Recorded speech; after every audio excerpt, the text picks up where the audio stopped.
আপনি আপনি ইমাম আপনি ইমাম আপনার কত? দোনোজনের 7,000 7,000।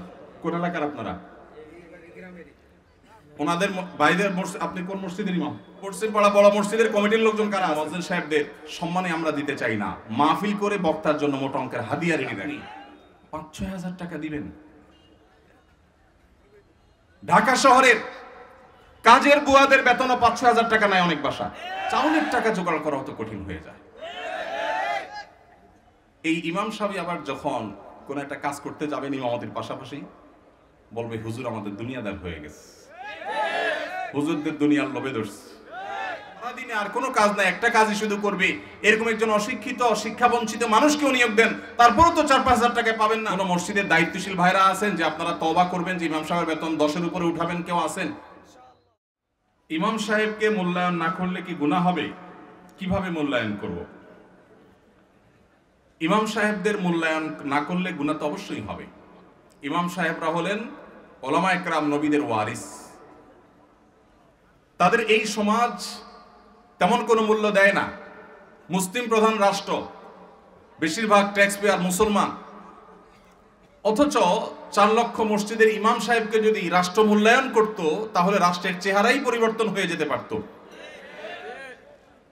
4 লক্ষ মসজিদের যে নেটওয়ার্ক সারা দেশে আছে, রাষ্ট্র যদি এই ইমাম সাহেবদেরকে রাষ্ট্রের বিভিন্ন গুরুত্বপূর্ণ কাজে তাদেরকে যদি ইনভলভ করত, প্রশিক্ষণ দিয়ে প্রস্তুত করত এবং তাদের থেকে যদি সার্ভিস দিত, তাহলে দেখা যেত রাষ্ট্রের অনেক বড় বড় কাজ মসজিদের ইমাম সাহেবদের দ্বারা সমাধা করা যেত। এত বিশাল লোকবল, এত বিশাল জনগোষ্ঠী, মসজিদের এত বিশাল বড় প্ল্যাটফর্ম, এত বড় মিডিয়া, এই সবগুলোকে রাষ্ট্র যদি অন করত, রাষ্ট্রের চেহারায় চেঞ্জ হয়ে যেতে পারত। কিন্তু ওই যে বলছিলাম, সে ব্রিটিশ আমল থেকে শুরু হয়েছে, আজও পর্যন্ত মুসলমানের দেশে মুসলমানরাই সবচেয়ে বেশি কোণঠাসা এবং দুর্বল। মুসলমানরাই সবচেয়ে বেশি বৈষম্যের শিকার, জুলুমের শিকার। উলামায়ে কেরাম, মুসলমান প্রধান সমাজে যাদের মূল্য থাকার কথা, তাদের সমাজ রাষ্ট্র মূল্য দেয় না, এমনকি আমরা সমাজের মানুষও মূল্য দেই না। ঠিক না বেঠিক? ইমাম সাহেবদের মূল্যায়ন কিভাবে করবেন? তাদের মূল্যায়ন করবেন, তাদেরকে সবচেয়ে বেশি সম্মান করবেন। কারণ নবী করিম সাল্লাল্লাহু আলাইহি ওয়াসাল্লাম বলেছেন, মাল্লাম ইউবাজ্জিল আলিমানা ফালাইসা মিন্না। যে ব্যক্তি আমার উম্মতের আলিমদেরকে সম্মান দেয় না, মর্যাদা দেয় না, ইজ্জত দেয় না, সে আমার উম্মত হতে পারে না। অতএব আপনার মসজিদের ইমাম সাহেব আপনার কাছে সম্মানিত হতে হবে। কমিটির লোক, মুসল্লি ভাইয়েরা তাদেরকে চাকরের মতো আচরণ করতে পারবেন না, তাদেরকে শ্রদ্ধা করবেন। তারা নেতা, নেতার মতো মর্যাদা দিবেন, তাদের সঠিক কথাগুলো বলার অধিকার দিবেন, সুযোগ দিবেন, তাদের মিম্বরে স্বাধীনভাবে কথা বলার সুযোগ দিবেন, তাদের গলা চিপে ধরতে কাউকে দিবেন না। ইমাম সাহেবরা তাদের সম্মানজনকভাবে চলার মতো বেতন দিবেন, সম্মানে দিবেন, থাকার ব্যবস্থা করবেন। কারণ তারা অন্য কোনো কাজে এঙ্গেজ হতে পারেন না, ইমামতি করতে গিয়ে তারা এখানে এঙ্গেজ থাকতে হয়। অতএব তাদের জীবনযাপন যেন সম্মানজনকভাবে হয়। পৃথিবীর অন্য যে কোনো মুসলমান দেশে, পৃথিবীর অন্য যে কোনো মুসলমান প্রধান দেশে মসজিদের ইমাম সাহেবরা আমার ক্ষুদ্র জ্ঞান অনুযায়ী বাংলাদেশের ইমাম সাহেবদের চাইতে ভালো অবস্থানে আছে অর্থনৈতিকভাবে। দুর্ভাগ্য আমাদের দেশে মানুষের, যে আমাদের দেশে মানুষের অনেক ভালো ভালো গুণ থাকলেও মসজিদে ইমাম খতিব সাহেবদের সম্মানী, তাদের বেতন ভাতা, এগুলো দেওয়ার ব্যাপারে আমাদের বেশিরভাগ মসজিদ কমিটির লোকেরা কার্পণ্য করে। মনে করে ইমাম সাহেবের বেতন আবার 20-30 হাজার টাকা, এত টাকা দিয়ে উনি কি করবেন? এই এলাকায় যে সমস্ত ইমাম সাহেবরা আছেন, আমি কি কাউকে দেখতে পারি? কেউ আছেন ইমাম সাহেবরা? কোথায়? আপনার বেতন কত ভাই? পুরুষের নাকি বেতন জিজ্ঞেস করলে এটা নাকি আয়েব, আপনি মনে কষ্ট নিয়েন না, এটা শুধু একটু বোঝার জন্য। কত? আপনি ইমাম? আপনি ইমাম? আপনার কত? দোনোজনের 7,000 7,000। কোন এলাকার আপনারা? ওনাদের বাইরের মসজিদ। আপনি কোন মসজিদের ইমাম? বড় মসজিদ নাম কি? পশ্চিম পাড়া বড় মসজিদ। পশ্চিম পাড়া বড় মসজিদের কমিটির লোকজন কারা আছেন? কোন মসজিদ? কই? উনি পূর্বপাড়া। হ্যাঁ, পূর্বপাড়া মসজিদের মসজিদ কমিটির লোকেরা কেউ ভাই আছেন? হাত তোলেন, হাত তোলেন, হাত তোলেন, নাহলে আশপাশের লোকজন বাইর করে দিবে কিন্তু। হাত তোলেন। আছে পূর্বপাড়া কেউ আছে?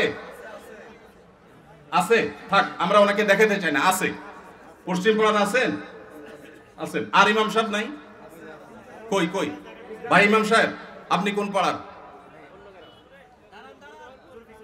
একটু দাঁড়ান, কষ্ট করে একটু দাঁড়ান। কোন গ্রামের ইমাম আপনি? হ্যাঁ, মনোহরপুর। আপনার বেতন কত ভাই? 5,500। এই মনোহরপুরের মসজিদ কমিটির কেউ আছেন? মুসল্লি কেউ আছেন কিনা অন্তত? যারা আছেন আত্মন্ত মুসল্লি কারা? কেউ হাত তুলবে না। কমিটির একজন পাওয়া গেছে মুসল্লি? আচ্ছা থাক। আর ইমাম সাহেব কে আছেন বলেন? আপনি ইমাম ভাই, আপনার বেতন কত? হ্যাঁ, মসজিদ থেকে বেতন কত বলতেছি? মসজিদ মাদ্রাসা দুই ডিউটি বেতন 11.5। তার মানে আমরা যদি 5.5 ধরি তাহলে 5.5 মসজিদ থেকে বলা যায়। 5 ওয়াক্ত নামাজ পড়ান, ইমামতি করেন, 5 ওয়াক্ত নামাজ পড়ান, 5,500 জুমা সহ। আপনার কোন এলাকা? এই গ্রামের নাম বলেন?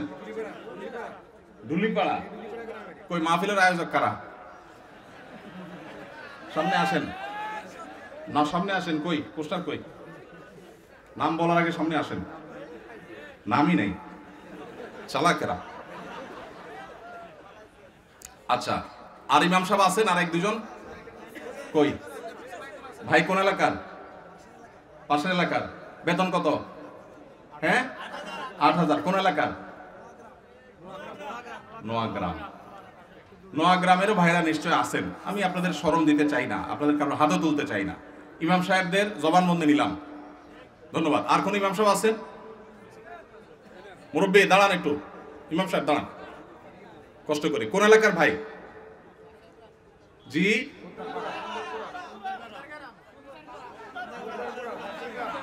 এতজন বললে কেমনে বুঝবো? খুন্দার পাড়া, খুন্দার গোড়া। ওকে, আপনার পাশের গ্রাম। আপনার বেতন কত ভাই? 6,000। বসেন ভাই রে। প্রশ্ন প্রসঙ্গে চলে আসলো, এতজন ইমামের জবানবন্দি আমরা নিলাম। হয়তো খুঁজলে আরো 10-20 জন ইমাম পাওয়া যাবে। অনেকে হয়তো চক্ষু লজ্জায় হাতটা উঠাচ্ছেন না, বলছেন না।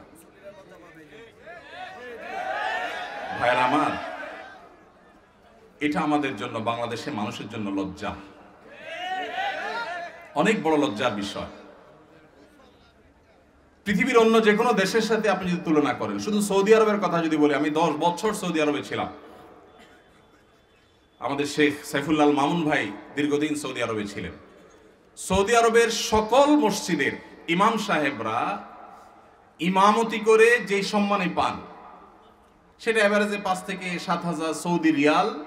পাশাপাশি বাসা, বিশাল বড় বাংলো, সাধারণ বাসা না, বিরাট এরিয়া নিয়ে বাংলো।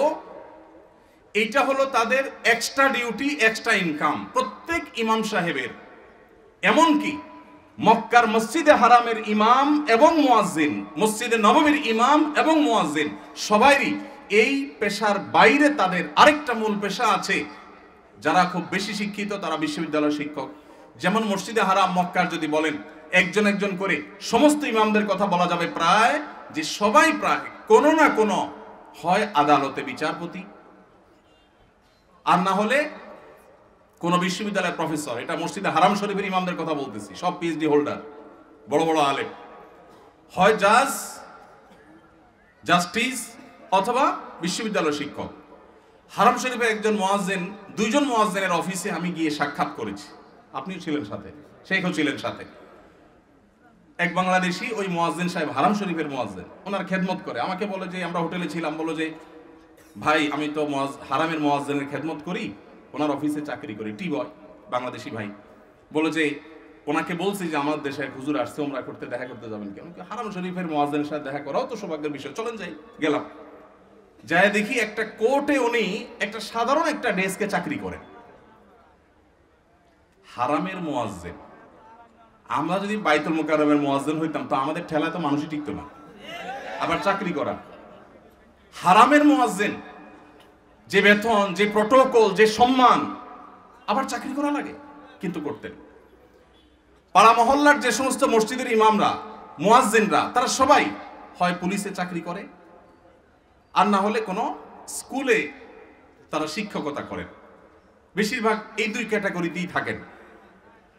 ছিলাম আমার বাসার পাশের মসজিদ, যে মসজিদে ৫ ওয়াক্ত নামাজ আমি জামাতে পড়ার সুযোগ পেতাম, সেই মসজিদের ইমাম সাহেব তিনি বিরাট বড় শিল্পপতি, অনেক ব্যবসা প্রতিষ্ঠান, তার অনেকগুলো বড় বড় চেইন সব super market, Dahiya super market নাম, বিরাট নাম করা দাম্মামে।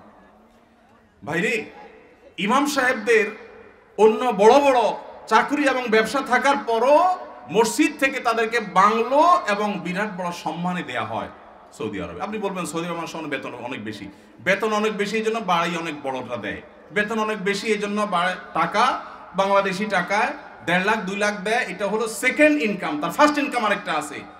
তাই বলে আপনি ৫-৬ হাজার টাকা দিবেন?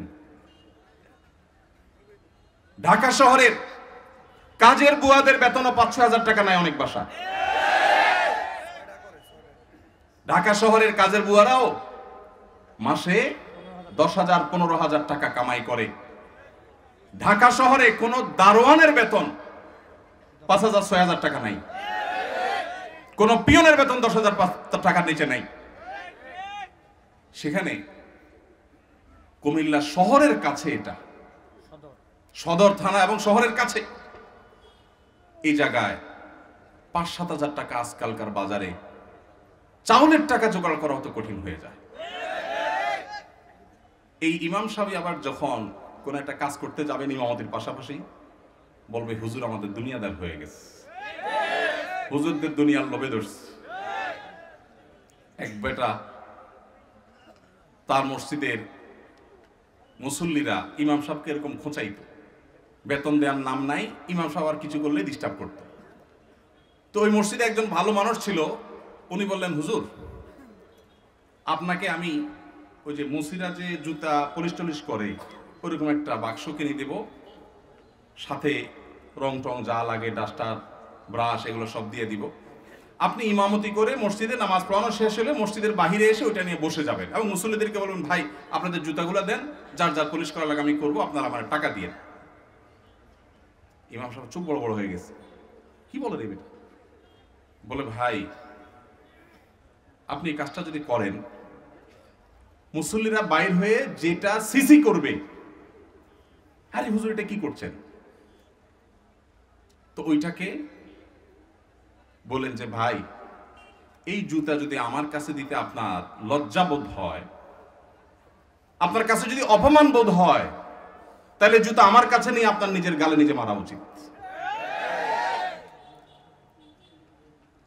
আমি বলছি না যে আক্ষরিক অর্থে ইমাম সাহেবকে ওইটা মারতে তিনি বলেছেন, অনেক আগে ঘটনা কোথাও শুনেছি, সত্য হতে পারে, রূপক হতে পারে, কিন্তু এই গল্প আমাদের শিক্ষা দেয়। আমাদের মসজিদের ইমাম সাহেবদের, মুয়াজ্জিন সাহেবদের সম্মানে আমরা দিতে চাই না, মাহফিল করে বক্তার জন্য মোটা অঙ্কের হাদিয়া রেডি রাখি। আপনারা বলবেন, হুজুর আপনিও তো মোটা অঙ্কে নিয়েই যাবেন, ওয়াজ তো করতেছেন। ভাই আমাকে মোটা দেখ, চিকন দেখ, না দেখ, এটা নিয়ে আমার মাথা ব্যথা নেই আলহামদুলিল্লাহ, এবং আল্লাহর মেহেরবানিতে এটা আমার কোনো প্রত্যাশাও নেই আল্লাহর ফজলে। কিন্তু মাহফিল আয়োজকদেরকে বলতে চাই, যারা মাহফিল আয়োজন করেন, লক্ষ লক্ষ টাকা যদি মাহফিল পিছনে খরচ করতে পারেন, ইমাম সাহেবদের বেতন কেন 15,000 20,000 টাকা হতে পারে না? এই দেশে বিভিন্ন শ্রেণী পেশার মানুষদের বেতনের সর্বনিম্ন স্কেল বা একটা স্কেল ঠিক করে দেওয়া হয়। আমি দাবি করতে চাই, আমাদের রাষ্ট্রের উচিত, রাষ্ট্র নিজে ইমাম সাহেবদেরকে মূল্যায়ন করতে না পারলেও মিনিমাম যেন তাদের একটা সমাজে সম্মানজনকভাবে চলতে পারে, সেজন্য তাদের একটা সম্মানজনক বেতনের স্কেল ঘোষণা করা হোক। আর সমাজের যারা বিবেকবান মানুষ, আল্লাহর হস্তে তারা ইমাম সাহেবদের সম্মান দেওয়া, মর্যাদা দেওয়া শিখবো তো ইনশাআল্লাহ। আপনারা এলাকার মানুষ যারা আছেন, প্রশ্ন প্রসঙ্গে হয়তো আপনাদের ইমাম সাহেবদের বেতনগুলো আমরা জানতে পারলাম, আপনারা মনে কষ্ট নেবেন না, আপনাদেরকে ছোট করা আমার উদ্দেশ্য না। আমার উদ্দেশ্য হলো আমাদের বিবেকগুলোকে জাগ্রত করা। কোন মসজিদ কমিটির লোকজন যদি এখানে থাকেন, তাহলে আমি আপনাদেরকে বলবো, এমনকি মুসল্লি ভাইরা যারা আছেন তাদেরকে বলবো, মসজিদে গিয়ে এটা নিয়ে দাবি তুলবেন, ইমাম সাহেবের সম্মানজনক বেতন নিশ্চিত করতে হবে ইনশাআল্লাহ। কোনো মুসলমান সমাজে এটা হতে পারে না। সৌদি আরবের কথা আমি বলেছি, সৌদি আরবেরটা আমি কাছে থেকে দেখেছি। এই জন্য আমার মনে হয় না পৃথিবীর অন্য কোনো মুসলমান সমাজে মানুষের গড়ে একজন রিক্সাওয়ালাও 10,000-এর বেশি ইনকাম করে, সেই সমাজে ইমাম সাহেবের বেতন 4,000 5,000, এটা কোনোদিন গ্রহণযোগ্য হতে পারে না। আপনাদের এই ঢুলিপাড়ায় কুমিল্লা আপনারা যদি সারাদিনে আর কোনো কাজ না, একটা কাজই শুধু করবে, এরকম একজন অশিক্ষিত শিক্ষাবঞ্চিত মানুষকেও নিয়োগ দেন, তারপরও তো 4-5 হাজার টাকা পাবেন না। কিভাবে একজন ইমামকে আপনারা 5,000 টাকা বেতন দেন? কোন মসজিদের দায়িত্বশীল ভাইরা আছেন যে আপনারা তওবা করবেন যে ইমাম সাহেবের বেতন 10-এর উপরে উঠাবেন? কেউ আছেন? থাকলে পার্টিকুলার কেউ থাকলে বলেন। কেউ আছেন? সভাপতি সাহেব, সেক্রেটারি সাহেব যদি থাকেন যে আলোচনা করবেন, অন্তত এ ওয়াদা করবেন। আপনি কোন মসজিদের? নাম বলেন। নোয়াগ্রাম। এখন বর্তমান বেতন কত ইমাম সাহেবের? উঠছেন যেহেতু জিজ্ঞেস করি। 7,000। এখন নিয়ত করছেন কত দিবেন? 25 সাল থেকে। 25 সাল মানে এখন তো 25 শুরু হয়ে গেছে। 10-এর প্রস্তাবনা আছে। মাশাআল্লাহ মাশাআল্লাহ। ভাই মসজিদ কোন এলাকা? নোয়াগ্রাম চৌধুরী বাড়ি। আপনি কি কমিটির? ভাই কমিটি সেক্রেটারি। ওনার মসজিদের ইমাম সাহেবকে ওনারা এই মাস থেকে 10,000 টাকা দেওয়ার নিয়ত করেছেন বলে আলহামদুলিল্লাহ। আমরা বলবো 10,000 নয়, যেহেতু এখন একবার বাড়াইছেন ভালো কথা, 6 মাস পরে বা 1 বছরের মাথায় 15,000 টাকা করবেন ইনশাআল্লাহ। যখন ওরা সেটারও নিয়ত করবেন। নোয়াগ্রামের ভাইরা আপনারা দেখে শুনে রাখেন কিন্তু, রাগ করেন নাই তো আবার? জাযাকাল্লাহ খাইর। আর কোন কমিটির ভাইরা আছেন যে নিয়ত করবেন, নিয়ত চেঞ্জ করবেন? বলেন দেখি, বলেন। আজকে ভিন্ন কালেকশন হোক, বহু কালেকশন হতে করলাম। ভাই কোন মসজিদে বলেন? জি মাশাআল্লাহ, 10,000 রানিং দিচ্ছেন। একটা ভালো উদাহরণ পাওয়া গেল। মাশাআল্লাহ মাশাআল্লাহ, ভালো উদাহরণ আছে। কোন এলাকার? আলমপুর। কিন্তু 10,000 টাকা তো যথেষ্ট না ভাই। কবে নাগাদ আনুমানিক একটা আইডিয়া দেন না? আইডিয়া দেন না, আলাপ করতেই তো দিবেন। আপনি তো একা দিবেন না, অন্তত প্রস্তাবনা দিয়ে যে মাহফিল থেকে হুজুররা প্রস্তাবনা দিছে, অন্তত 15,000-এর ভিতরে রাখেন। 12 থেকে 15 ভিতরে ইনশাআল্লাহ। কবে নাগাদ? আলোচনা সাপেক্ষে। ঠিক আছে। আপনি মসজিদ কমিটির কি? সেক্রেটারি সাহেব। মাশাআল্লাহ, আল্লাহ সেক্রেটারি সাহেবকে তৌফিক দান করুন, বলুন আমিন। একটা ভালো দৃষ্টান্ত। ভাইরা 10,000 দিচ্ছেন মাশাআল্লাহ, কিন্তু 10,000 যথেষ্ট না ভাই। 10,000 যথেষ্ট হতে পারে না। আল্লাহ তাআলা আমাদেরকে উলামায়ে কেরামের, মসজিদের ইমাম সাহেবদের মূল্যায়ন করার তৌফিক নসিব করুন। আমি ভাই একাধিক মাহফিল এমন ঘটেছে যে মসজিদে গিয়ে ইমাম সাহেবদের বেতন কম, এটা ব্যক্তিগত আলোচনা জানতে পেরেছি। আমি আমার মতে করে কমিটি ভাইদেরকে দাওয়াত দিয়েছি এবং বোঝানোর চেষ্টা করেছি। আমরা মাহফিলের জন্য যদি লাখ লাখ খরচ করতে পারি, কেন ইমাম সাহেবদের দিতে পারবো না? আল্লাহ আমাদেরকে তৌফিক দান করুন।